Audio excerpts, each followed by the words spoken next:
Halo Sobat Irama, kembali lagi dengan Kak Joel ya. Kita masih di pembahasan tes intelijensia umum. Kalau bersama Kak Joel berarti kita bahas tentang tes verbal ya.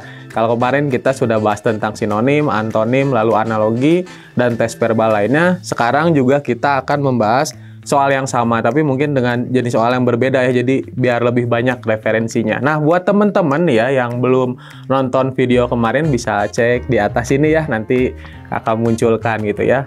Ya, kita mulai saja lah pembahasannya.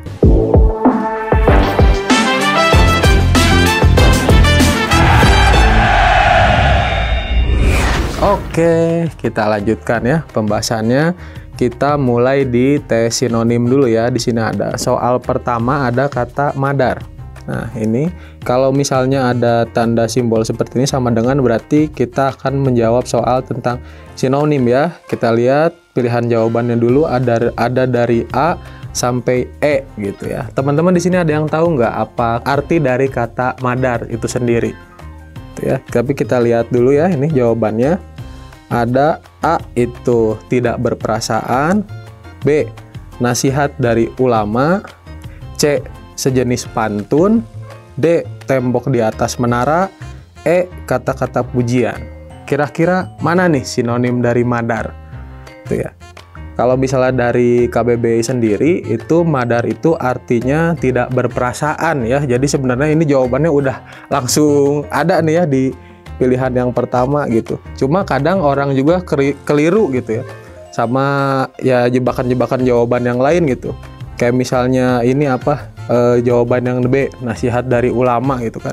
Kalau nasihat dari ulama itu bukan madar ya, tapi fatwa itu mah itu. Terus kalau misalnya jawaban yang C, sejenis pantun, memang ada dari sejenis pantun juga, pantun lama itu ada namanya mantra gitu kan. Tapi agak mirip lah kata-katanya gitu. Terus ada tembok di atas menara, mungkin ada salah satu bagian menara yang agak mirip gitu katanya dengan madar gitu, cuma kurang tepat. Terus ada E, kata-kata pujian. Ada juga mungkin kata yang mirip itu modus ya gitu ya. Cuma karena ini madar artinya tidak berperasaan, berarti jawaban nomor 1 itu A. Itu ya. Kita lanjut ya soal yang kedua. Nah, di sini ada kata epistaksis. Kata epistaksis ini sendiri seperti kata-kata yang berkaitan dengan ini ya, ilmu kesehatan atau ilmu kedokteran gitu ya. Berarti mungkin jawabannya di sini ada hal yang berkaitan dengan penyakit ya gitu. Di sini ada pilihan jawaban dari A sampai E. Kita lihat dulu ya. Pilihan A ada musibah, terus B mules, C mimisan, D muntahber, D muntah, mohon maaf, E muntahber. Nah, epistaksis sendiri ini artinya kalau di KBBI itu adalah pendarahan dari hidung. Berarti kalau misalnya pendarahan dari hidung apa? Mimisan ya jawabannya. Berarti jawaban A, B, D, dan E itu kurang tepat ya. Seperti itu. Jadi buat teman-teman ya untuk mempermudah menjawab soal tes verbal ini, apalagi yang soal tentang sinonim atau antonim, teman-teman juga harus sering baca-baca buku ya, apalagi bisa ngecek lah di KBBI gitu kan, biar perbendaharaan katanya itu lebih banyak gitu. Soal-soal tadi bisa kalian pelajarin di buku Best Master Tes CPNS dan P3K tahun 2023-2024. Nah, kalian udah bisa mulai pre-order nih di Rama Widya. Jadi marketplace di Rama Widya juga udah bisa, atau telepon di adminnya yang ada di nomor di atas. Nah, buku-buku ini nih berisi tentang tes wawasan kebangsaan, tes intelijensia umum, dan tes karakteristik pribadi. Jadi kalian bisa latihan-latihan soal dari buku Best Master Tes CPNS dan P3K 2023-2024 ini. Di situ banyak sekali latihan-latihan soal dari tahun-tahun sebelumnya, menurut Permen Pan RB nomor 27 tahun 2021.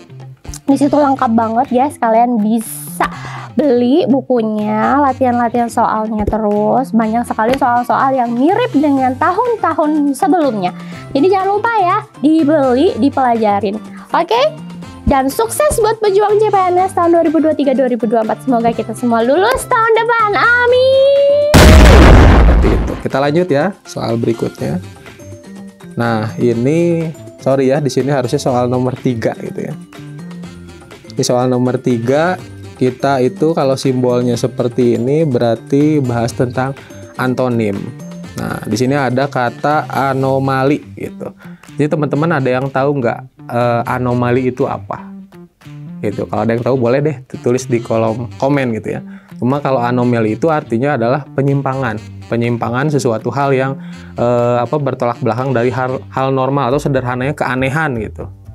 Atau berarti kelainan. Jadi kita cari lawan katanya nih gitu dari penyimpangan atau kelainan itu apa gitu kan. Oke, kita cek jawabannya dari A sampai E ya. Di jawaban yang A ada ketepatan, B ada kesahihan, C ada kebenaran, D keakuratan, C kesesuaian. Itu ya. Kalau misalnya ini tadi artinya bahwa anomali itu adalah penyimpangan, berarti apa teman-teman jawabannya? Kita lihat ya di jawaban yang A, ketepatan. Kalau ketepatan itu berarti sesuatu hal yang berkaitan dengan tujuan atau sasaran.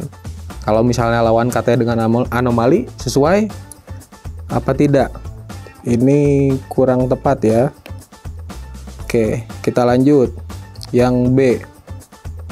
Yang B kesahihan dengan penyimpangan itu beda juga ya. Kalau kesahihan itu sesuatu hal yang berkaitan dengan kebenaran atau kesempurnaan, berarti kurang tepat juga. Terus yang C juga sama gitu, hampir mirip ya dengan kesahihan ini. Keakuratan juga masih mirip dengan jawaban yang A tadi. Berarti lawan katanya anomali itu adalah sesuatu hal yang lawan katanya adalah kesesuaian. Berarti jawabannya nomor 3 ini adalah E. Itu ya. Ya, tadi dari jawaban ya pilihan jawaban yang A dengan D itu ya punya kemiripan, terus yang B dengan C juga masih punya kemiripan makna ya. Jadi kalau misalnya ada jawaban yang punya kemiripan makna ini gitu, bisa dipastikan bahwa jawaban yang berbeda sendiri ini bisa jadi jawabannya gitu. Apalagi kalau misalnya kita cek dengan makna yang ada di soalnya gitu ya, kata yang ada di soalnya, apalagi ini diperintahkan untuk mencari antonim, berarti jawabannya itu yang E gitu ya. Seperti itu. Lanjut ya. Nah, lanjut ke soal nomor 5. Ini di soal nomor 5 ada kata lihai. Nah, ini masih tentang antonim juga ya. Lihai ini sendiri kalau misalnya dalam KBBI itu artinya pintar, cerdik, cekatan, atau pandai gitu kan.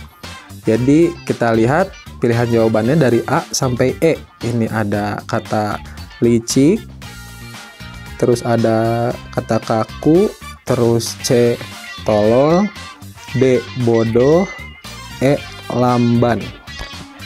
Kira-kira mana nih yang cocok untuk menjadi antonim dari kata lihai itu sendiri gitu. Kalau misalnya artinya lihai itu adalah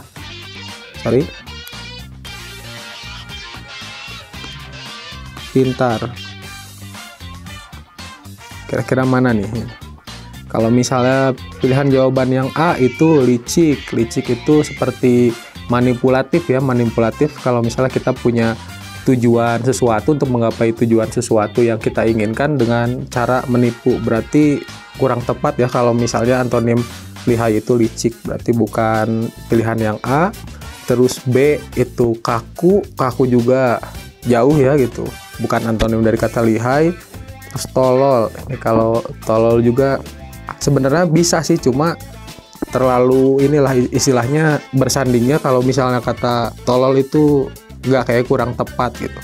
Terus pilihan jawaban yang D itu ada bodoh. Nah, ini tepat ini ya, karena kalau lihai itu artinya ada sinonimnya pintar gitu, berarti antonimnya adalah bodoh gitu. Terus yang di pilihan E lamban ini kurang tepat, berarti bisa dipastikan bahwa jawaban untuk nomor 5 ini lihai itu antonimnya adalah kata bodoh.